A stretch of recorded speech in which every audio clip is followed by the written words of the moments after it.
Hydrocarbon के बारे में। हाइड्रोकार्बन को समझना इसलिए जरूरी है क्योंकि ऑर्गेनिक केमिस्ट्री के किसी मॉलिक्यूल के स्ट्रक्चर को समझने के लिए हाइड्रोकार्बन की जरूरी है। हाइड्रोकार्बन उसे कहते हैं जिसमें कि हाइड्रोजन प्लस कार्बन मिलकर के कंपाउंड का जो निर्माण करते हैं या फॉर्मेशन करते हैं उसे हम हाइड्रोकार्बन कहते हैं। तो other than carbon and hydrogen not available in hydrocarbon in molecule in which only carbon and hydrogen is available, that compound is known as hydrocarbon. तो हाइड्रोकार्बन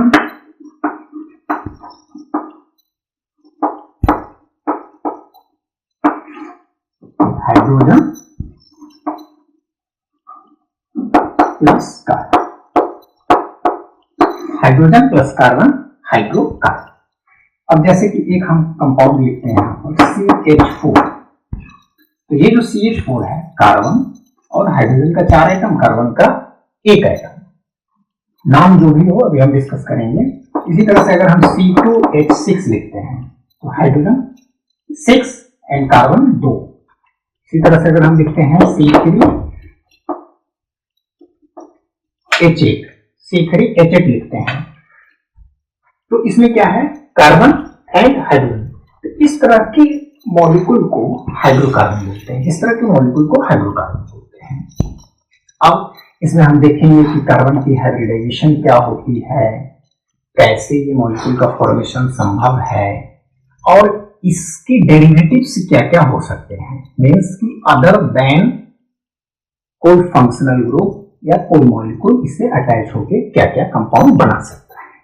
तो ये अभी हम लोग देखेंगे। Now come to the point कि अभी हम सिर्फ और सिर्फ हाइड्रोकार्बन के बारे में समझने की कोशिश करते हैं ताकि हम उसके अलावा दूसरा मॉलिक्यूल समझ सकें। तो हम वन बाय वन करके समझते हैं, उसका स्ट्रक्चर भी लिखेंगे, ओपन स्ट्रक्चर लिखेंगे, मॉलिक्यूलर फॉर्मूला लिखेंगे और हाइड्रोकार्बन को समझने की कोशिश करते हैं। हम पहले टॉपिक का नाम है हाइड्रोकार्बन। हाइड्रोकार्बन में मीथेन, इथेन, प्रोपेन,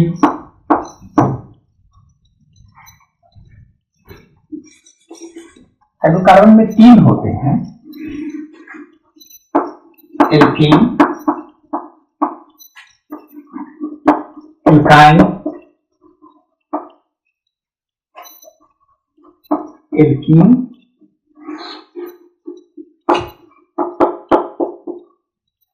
एल्काइन। यहां देख रहे हैं YNE, ENE, ANE, alkane, alkane, alkene, alkyne.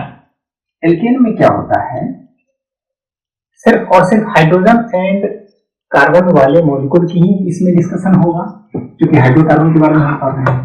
यहां पर देखेंगे CnH2n+2, इसका ये फॉर्मूला होता है। Cn अभी समझेंगे कि n क्या है, H2n क्या है, +2 क्या है। CnH2n, CnH2n-2। एक देखते हैं यहां पर n = number of carbon atom, n = number of carbon atom, hydrogen number of hydrogen. अब इसको फॉर्मूला में पुट करते हैं। If n = 1 what will happen, C1 नहीं लिखा जाता है और हम लिखते हैं C1H2 × 1 + 2, क्या बन जाएगा CH2 + 2 4 CH4। 1 number of carbon atom वाले को हम क्या बोलते हैं, मीथेन बोलते हैं। 1 नंबर ऑफ कार्बन एटम वाले को मीथेन बोलते हैं। और हम एल्केन के बारे में सिर्फ डिस्कस करेंगे, सिर्फ हम एल्केन के बारे में डिस्कस करेंगे।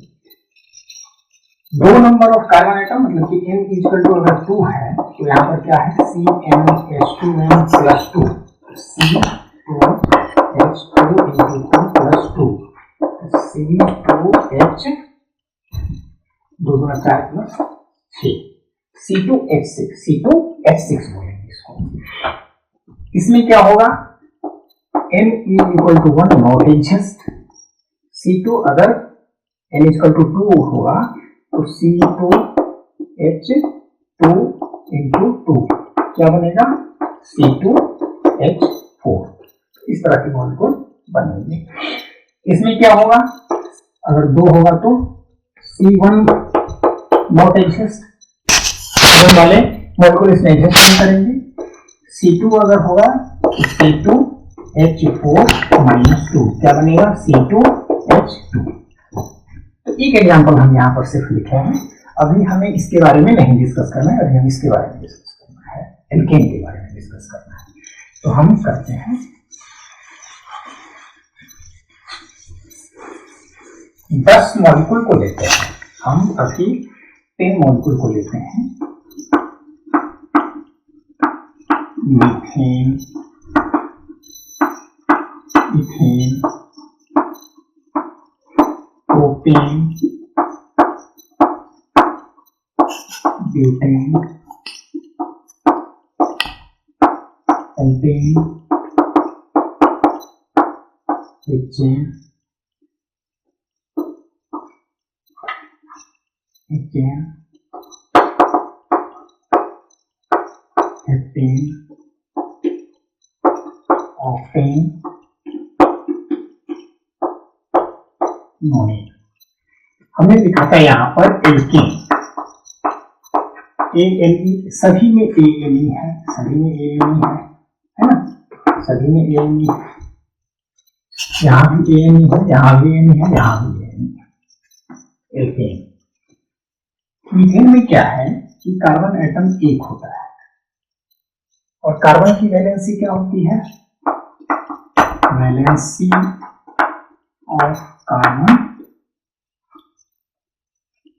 4, मतलब कि इसे 4 और कोई सिस्टम चाहिए, एटम चाहिए जो कि इसके 4 वैलेंसी को सेटिस्फाई कर सके।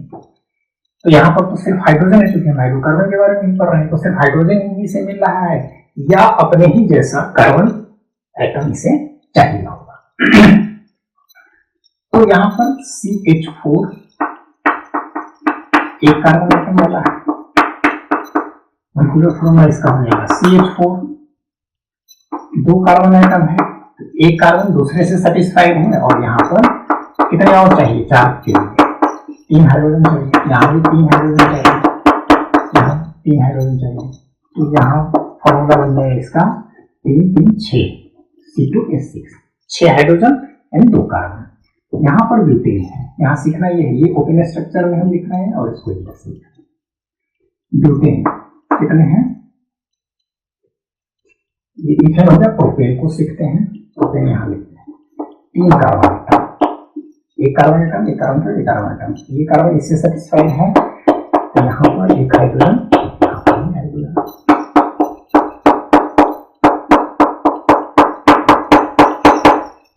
कितने हैं, C3H3 पीछे 2 8 H8 हो गया। Butane 4 carbon, butane 4 carbon, 1 2 3 4। यहाँ पर क्या है, 1 3 हाइड्रोजन, यहाँ पर 2 ही है क्योंकि ये कार्बन इससे अटैच्ड है और ये कार्बन इससे अटैच्ड है, तो 2 वैलेंसी तो इसकी सेटिस्फाइड है, 2 हाइड्रोजन और चाहिए, यहाँ भी 2 हाइड्रोजन और चाहिए, यहाँ भी 1 हाइड्रोजन, यहाँ भी 1 हाइड्रोजन। हमें लगता है कि अब लर्निंग हो गई होगी कि कार्बन कैसे अपनी वैलेंसी सेटिस्फाइड कर रहा है, या तो कार्बन के साथ अटैच होकर कर रहा है या हाइड्रोजन के साथ अटैच होकर कर रहा है। यहाँ पर इसी तरह से हम हेक्सेन लिखने की कोशिश करते हैं, इसका मॉलिक्यूलर फॉर्मूला हो जाएगा C3C4H10, 3 5 7 3 10। पेंटेन, पेंटेन मतलब 5, 1 2 3 4 5।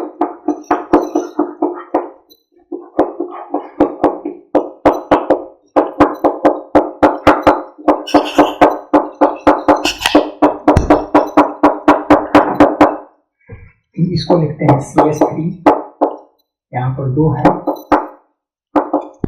CH2 फिर CH2 ऐसे भी लिख सकते हैं, और यहाँ पर CH2 और यहाँ पर CH3। ये पेंटेन हो गया, या 1 2 3 4 5 C5H12 3 5 7 9 H2। तो इस तरह से क्या है, नंबर ऑफ कार्बन एटम का दुगुना से दो ज्यादा, नंबर ऑफ कार्बन एटम से दुगुना से दो ज्यादा। 3 है, 3 गुना 6 8, 2 गुना 4 2 6।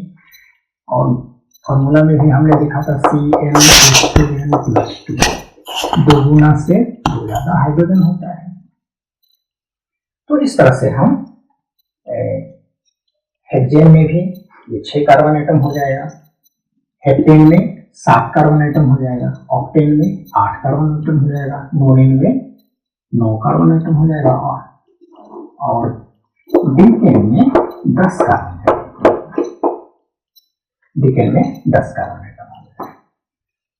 तो अब एक हम वेरी सिंपल मॉलिक्यूल मीथेन पर डिस्कस करते हैं और उससे समझने की कोशिश करते हैं कि क्या इसका स्ट्रक्चर होता है। डायमेंशनल स्पेस में ये कार्बन मॉलिक्यूल है, मीथेन का स्ट्रक्चर ये प्लेनर है। अभी इस प्लेनर पर कार्बन एक हाइड्रोजन से, इस हाइड्रोजन से, इस हाइड्रोजन से, इस हाइड्रोजन से अटैच है। इसको देख के तो ये लगता है कि 3 डायमेंशनल में, मतलब आकाश में अगर मीथेन मॉलिक्यूल को छोड़ दिया जाए तो उसका एक कार्बन जो होगा वो एक ही प्लेन में सारे हाइड्रोजन से अटैच होगा, लेकिन प्रैक्टिकली ऐसा नहीं होता है, तो इसको समझने की कोशिश करते हैं। कार्बन का कितना होता है 6, इसकी electronic configuration 1s2 2s2 2p2 होता है, 1s2 2s2 2p2 होता है। ये 4 इलेक्ट्रॉन होता है, ये वैलेंस इलेक्ट्रॉन होता है। वैलेंस इलेक्ट्रॉन उसे कहते हैं जो कि रिएक्शन में पार्टिसिपेट करके कोई मॉलिक्यूल का फॉर्मेशन करता है, ये वैलेंस इलेक्ट्रॉन होता है। इसको हम इस तरह से लिखते हैं,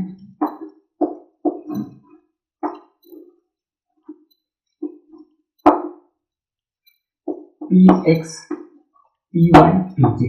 बाद में इसलिए ऑर्बिटल की डिस्कशन करेंगे और s ऑर्बिटल, ये अभी इसमें हम ज्यादा डिटेल में नहीं जाना चाह रहे हैं। यहाँ पर हम सिर्फ समझना चाह रहे हैं कि हाइब्रिडाइजेशन कैसे होता है कार्बन का मीथेन में। तो यहाँ पर 2 इलेक्ट्रॉन है तो 2 इलेक्ट्रॉन फिल हो गया, 2 इलेक्ट्रॉन यहाँ है तो ये 2 इलेक्ट्रॉन। ये जो मैंने इलेक्ट्रॉनिक कन्फिगरेशन लिखा है इसको बोलते हैं ground state electronic configuration. Just हम लोग अभी शुरुआती है, इसलिए घबराने की जरूरत नहीं है, धीरे धीरे डेवलप हो जाएगा।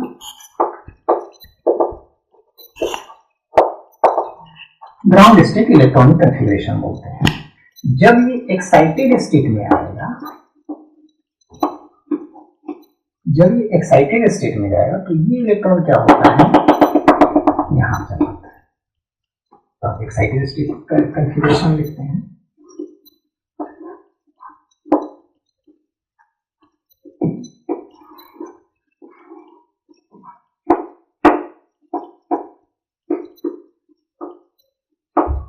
ये सिचुएशन हो जाती है एक्साइटेड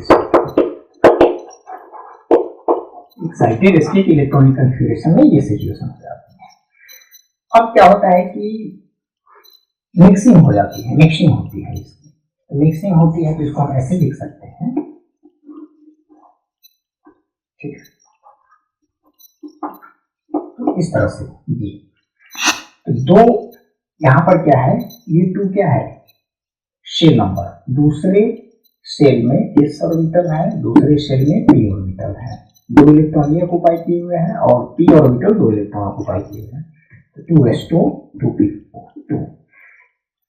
तो p ऑर्बिटल कितने होते हैं, 1 2 3 होते हैं और s ऑर्बिटल 1 होता है। कितने बन गए, एक s ऑर्बिटल और 3 p ऑर्बिटल मिलकर के कितने बनाए, 1 2 3 4, 4sp3 हाइब्रिडाइज्ड ऑर्बिटल बनाएगा, sp3 हाइब्रिडाइज्ड। यहां हम बोलेंगे कि ये sp3 हाइब्रिडाइज्ड ऑर्बिटल का फॉर्मेशन होता है s orbital and 3p orbital के मिक्सिंग से। एनर्जी तीनों का सेम है, यहाँ थोड़ा सा तो डिफरेंट है, ऑलमोस्ट इक्वल होता है लेकिन डिफरेंट है। यहाँ पर क्या है, 4sp3 हाइब्रिडाइज्ड ऑर्बिटल का फॉर्मेशन होगा। ये जो 4sp3 हाइब्रिडाइज्ड ऑर्बिटल है, ये कार्बन का sp3 हाइब्रिडाइज्ड ऑर्बिटल है। कितने हाइड्रोजन प्रैक्टिकली फॉर्म किया गया है कि 4 हाइड्रोजन से अटैच होता है। तो हाइड्रोजन की इलेक्ट्रॉनिक कॉन्फ़िगरेशन देख लेते हैं। इसका एटॉमिक नंबर 1 होता है 1s1, तो ये इससे अटैच हो जाएगा, इसके 1s1 से, ये भी 1s1 से, ये भी 1s1 से, और ये भी 1s1 से, ये भी। तो अब जो फाइनल जो बनेगा वो कैसा स्ट्रक्चर रहेगा मीथेन का, वो इस तरह का रहेगा।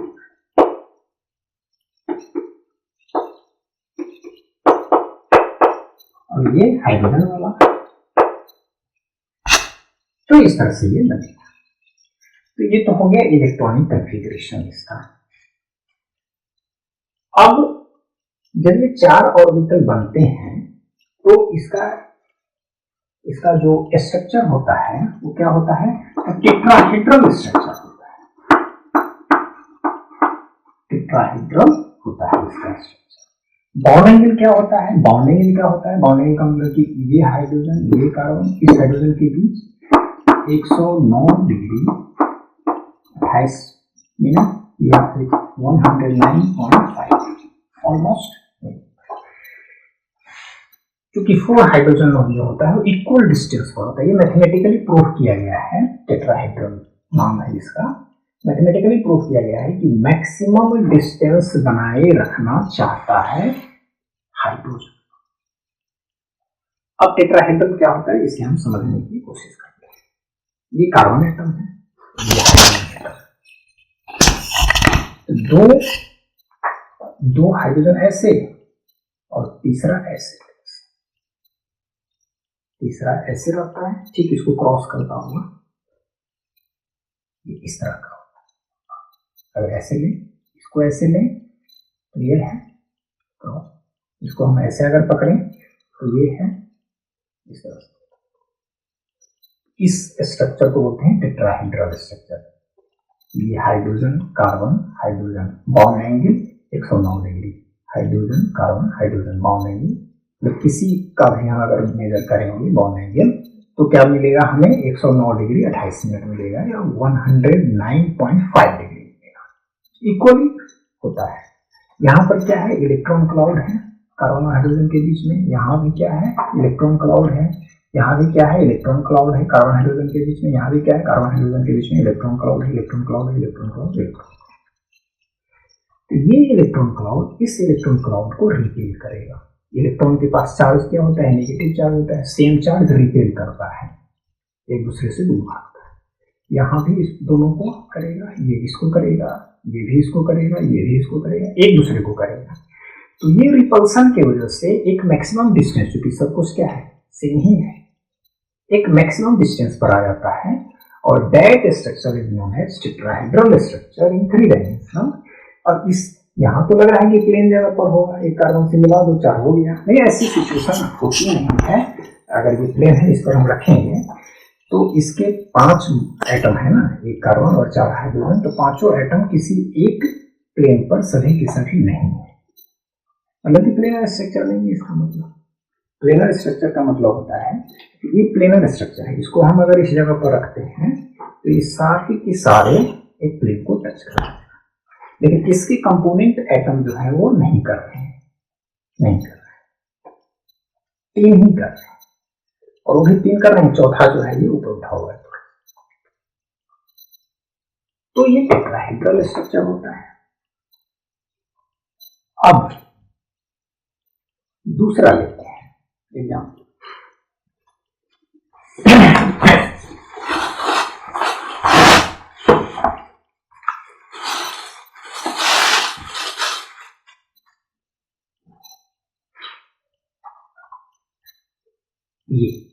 ये क्या है, एक कार्बन एटम दूसरे से अटैच है और 3 हाइड्रोजन यहाँ आपस में रोटेशन भी होगा, ये भी रोटेट करता है, ये भी फिक्स नहीं होता है कुछ, ये रोटेट करते रहता है। तो यहाँ क्या है, ये कार्बन एटम, इसको हम ऐसे लिखते हैं, प्लेन पेपर पर तो ऐसे ही लिखा जाएगा, बाद में फिर हम इसको सीखेंगे वेज रिप्रेजेंटेशन या जो 3 डायमेंशनल जो रिप्रेजेंटेशन है बाद में सीखेंगे।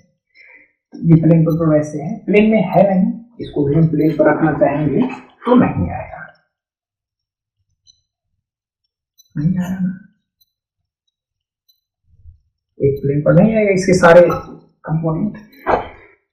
ये कार्बन एटम sp3 हाइब्रिडाइज होगा और ये कार्बन एटम sp3 हाइब्रिडाइज होगा। तो ये कार्बन sp3 हाइब्रिडाइज कार्बन के साथ ओवरलैप करके कोवेलेंट बॉन्ड का फॉर्मेशन करेगा। ये कार्बन sp3 हाइब्रिडाइज ऑर्बिटल और इस हाइड्रोजन का वैलेंस ऑर्बिटल के साथ ओवरलैप करके ये सीमा बॉन्ड बनाएगा यहाँ पर 3 के साथ और यहाँ पर। तो इसमें क्या है, ये भी sp3 है, ये sp3, ये s orbital, s orbital, s orbital, इस तरह से है। इस कार्बन का क्या होगा स्ट्रक्चर, तो टेट्राहेड्रल होगा, है ना टेट्राहेड्रल। अगर हम इसको देखें तो ये इस तरह से, ये 2 पकड़े इधर, 2 ऐसे ऐसे,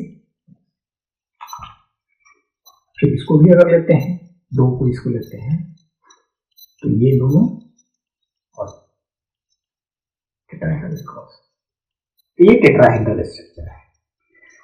अब हम क्या करते हैं कि इस हाइड्रोजन को हम हटा देते हैं, इस हाइड्रोजन को हटा दिए और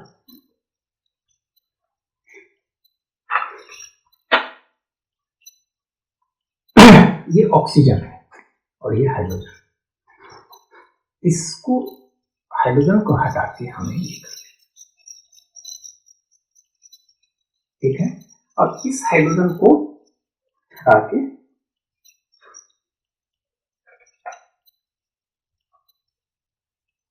ये मिथाइल ग्रुप है। मिथाइल ग्रुप किसे बोलते हैं अगर हम समझने की कोशिश करते हैं, ये हाइड्रोजन है, ये हाइड्रोजन है, ये हाइड्रोजन है, ये हाइड्रोजन है। एक हाइड्रोजन अगर इसमें से हटेगा तो इसको बोलते हैं मिथाइल अल्काइल। इथाइल से एक हाइड्रोजन हटेगा तो इथाइल, ऑक्टेन से एक हाइड्रोजन हटेगा तो ऑक्टाइल, मीथेन से एक हाइड्रोजन हटा तो मिथाइल। तो ये मिथाइल ग्रुप ऑक्सीजन के साथ अगर अटैच हो तो इसको बोलेंगे मिथॉक्सी। मिथॉक्सी। ऑक्सीजन अगर हाइड्रोजन के साथ अटैच है तो हाइड्रोक्सी, क्या बोलेंगे, हाइड्रोक्सी बोलेंगे। तो यहां हमने क्या किया कि मीथेन के, इथेन के, ये है, ये इथेन है, इथेन के एक हाइड्रोजन को हमने हटाया और यहां पर ये मिथॉक्सी है, मिथाइल ग्रुप लगा हुआ है, ऑक्सीजन है, इससे हमने ये बना लिया, इसका ये स्ट्रक्चर बना लिया। जब हम ये स्ट्रक्चर इसका बना लिए इथेन का, तो क्या हो रहा है यहाँ पर क्या हो रहा है, ऑक्सीजन अब बीच में आ गया, 2 कार्बन के बीच में ऑक्सीजन आ गया है, 2 कार्बन के बीच में ऑक्सीजन। इधर इथाइल है, इधर मिथाइल है, हम इधर भी मिथाइल लगाते हैं तो समझने में आसानी होगी। इधर मिथाइल है, इधर मिथाइल है, ये sp3 हाइब्रिडाइज है, ये भी कार्बन sp3 हाइब्रिडाइज है, टेट्राहेड्रल है, ये टेट्राहेड्रल है। ऑक्सीजन का क्या है, ये H2O मॉलिक्यूल है, hydrogen hydrogen oxygen H2O molecule. इसकी हाइब्रिडाइजेशन क्या होती है, इसकी हाइब्रिडाइजेशन क्या होती है, इस ऑक्सीजन की जो हाइब्रिडाइजेशन है वो हम कोशिश करते हैं यहाँ पर समझने की। ऑक्सीजन का इलेक्ट्रॉनिक कॉन्फ़िगरेशन देखते हैं, 1s2 2s2 2p4 2p4। अब इसका हम ये वैलेंस शेल का है, 2 इलेक्ट्रॉन है, 4 इलेक्ट्रॉन, ये 4 इलेक्ट्रॉन है। तो ये जब एक्साइटेड स्टेट में जाता है तो क्या सिचुएशन होती है, ये यहाँ पर इलेक्ट्रॉन आ जाता है। तो एक्साइटेड स्टेट में ये सिचुएशन है, ग्राउंड स्टेट, इसको हम जीएस बोलते हैं, इसको हम एक्साइटेड स्टेट बोल रहे हैं। एक इलेक्ट्रॉन यहाँ है, 3 यहाँ पर है, ये यहाँ आ गया, ये 3 तो मैंने पहले भर दिया, यहाँ वाला एक इलेक्ट्रॉन यहाँ, ये सिचुएशन है। एक्साइटेड स्टेट में।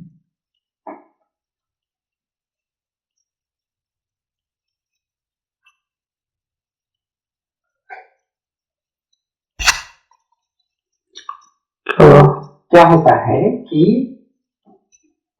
जब इसकी हाइब्रिडाइजेशन होता है, जब हाइब्रिडाइजेशन होता है तो ये सिचुएशन बनती है। हाइब्रिडाइजेशन मतलब mixing of orbital having almost same energy, equal energy.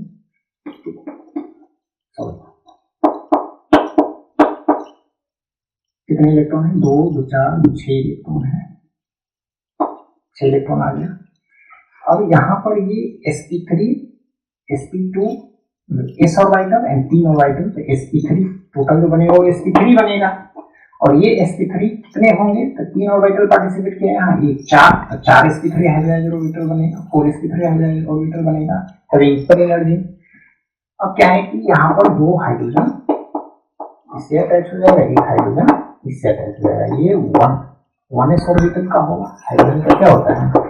1 electronic configuration, ये 1s1, तो s ऑर्बिटल इससे ओवरलैप करेगा। मतलब कार्बन का और हाइड्रोजन का यहाँ ये जो 2 लोन पेयर ऑफ इलेक्ट्रॉन, ये जो 2 इलेक्ट्रॉन है वो बॉन्डिंग में पार्टिसिपेट नहीं कर रहा है, तो इसको लोन पेयर ऑफ इलेक्ट्रॉन बोलते हैं, लोन पेयर ऑफ। अब हम यहाँ पर स्ट्रक्चर देखने की कोशिश, यहाँ पर है इलेक्ट्रॉन, ये ऑर्बिटल खाली पड़ा हुआ है, जिसमें कि ऑर्बिटल के लोब में ये ऑक्सीजन अगर है 2 इलेक्ट्रॉन पड़ा हुआ है, और यहाँ ये हाइड्रोजन ऐसे ओवरलैप करेगा। यहाँ ये खाली रहेगा, लोन पेयर, इसको बोलते हैं लोन पेयर। कितने हैं? तो 2 lone pair of electron. Situation किस तरह की है? सिचुएशन ठीक इसी तरह की है। यहाँ पर हाइड्रोजन अटैच है, ये हाइड्रोजन यहाँ से हटा हुआ है ऑक्सीजन के केस, है ना, लेकिन इलेक्ट्रॉन तो अवेलेबल है ना, इलेक्ट्रॉन तो अवेलेबल है, 2 इलेक्ट्रॉन, तो ये टेट्राहेड्रल स्ट्रक्चर होता है, V से बन जाता है, V से बन जाता है, ये इस तरह का ये है क्या टेट्राहेड्रल। जब हम इस मॉलिक्यूल को देखते हैं, तो 109 डिग्री का एंगल है, 109 डिग्री का एंगल है, 109 डिग्री का एंगल है इसके बीच। लेकिन इसमें क्या है, ये जो 2 लोन पेयर ऑफ इलेक्ट्रॉन है वो इसको नीचे की ओर मूव कराएगा, मतलब वी शेप तो है ही ये, तो ये 109 होना चाहिए क्योंकि टेट्राहेड्रल है, ऐसा होता नहीं, 104.5 पर चला गया, इसको मूव देता है, इसकी वजह से यहाँ पर जो है। अब हमने ये समझने की कोशिश किया कि because of lone pair of electron present in oxygen atom, तो वाटर के केस में 2 हाइड्रोजन को रिपेल करा करके बॉन्ड एंगल को कम करा देता है। अब हमने क्या किया कि इस हाइड्रोजन को हटा दिया, दोनों हाइड्रोजन को हटा के मिथाइल ग्रुप लगा दिया, मिथाइल। ये तो sp3 अभी हम समझे हैं, ये sp3 अभी हम समझे हैं, ये टेट्राहेड्रल है, ये टेट्राहेड्रल है। ऑक्सीजन भी टेट्राहेड्रल होता है, जो कि ऑक्सीजन में वाटर जैसा ही है, यहाँ पर सिर्फ अंतर यह है कि यहाँ मिथाइल है, यहाँ मिथाइल है। ये एक चीज का डिफरेंस है, हम यहाँ पर देख रहे हैं, ये देख रहे हैं कि लोन पेयर यहाँ भी अवेलेबल है, लोन पेयर यहाँ भी अवेलेबल है। ये लोन पेयर और लॉजिक ये लगाना है कि बॉन्ड एंगल जो होगा वो वाटर में 104 डिग्री होता है, इसमें क्या होगा, ये मिथॉक्सी मिथाइल है, मतलब डाइमिथाइल ईथर का ही है स्ट्रक्चर, तो इसमें बॉन्ड एंगल क्या होगा, तो बॉन्ड एंगल इसमें जो है वो बढ़ेगा या घटेगा, वाटर से इसमें बढ़ जाएगा। क्यों? क्योंकि ये इलेक्ट्रॉन, ये बॉन्डेड पेयर इलेक्ट्रॉन, ये बॉन्डेड पेयर इलेक्ट्रॉन, ये बॉन्डेड 1 2 3 जो ये है, क्राउडिंग की वजह से ये थोड़ा सा ऐसे हो जाएगा, ऐसे। तो डाइमिथाइल ईथर में लगभग 111 डिग्री के आसपास होता है ऑलमोस्ट, किसी रूप में 112 डिग्री भी दिया हुआ है। और टेट्राहेड्रल का क्या होता है 109 डिग्री 28 मिनट। टेट्राहेड्रल का 109 डिग्री 28 मिनट। तो उससे भी ज्यादा बढ़ गया, उससे भी ज्यादा बढ़ गया। वाटर में 104.5 डिग्री, 112 ऑलमोस्ट 112, किसी किसी बुक में 111 डिग्री भी है, और 109 डिग्री 28 मिनट माने 109.5 डिग्री है टेट्राहेड्रल में। तो इस तरह से हम देख रहे हैं। अगर हम इसमें इथाइल ग्रुप लगा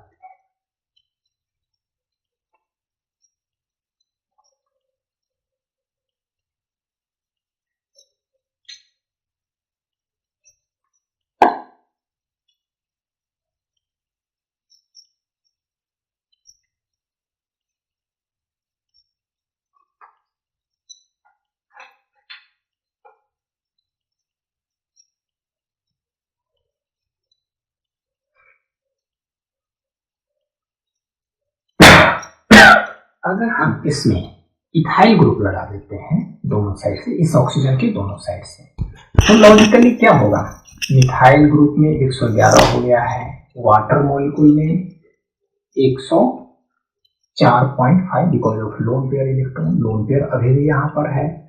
और डाइमिथाइल ईथर में हमने देखा था, जब हम एक ही मिथाइल ग्रुप इधर और एक मिथाइल ग्रुप इधर लगाए हुए थे, तो 111 मतलब कि टेट्राहेड्रल से भी बढ़ गया था।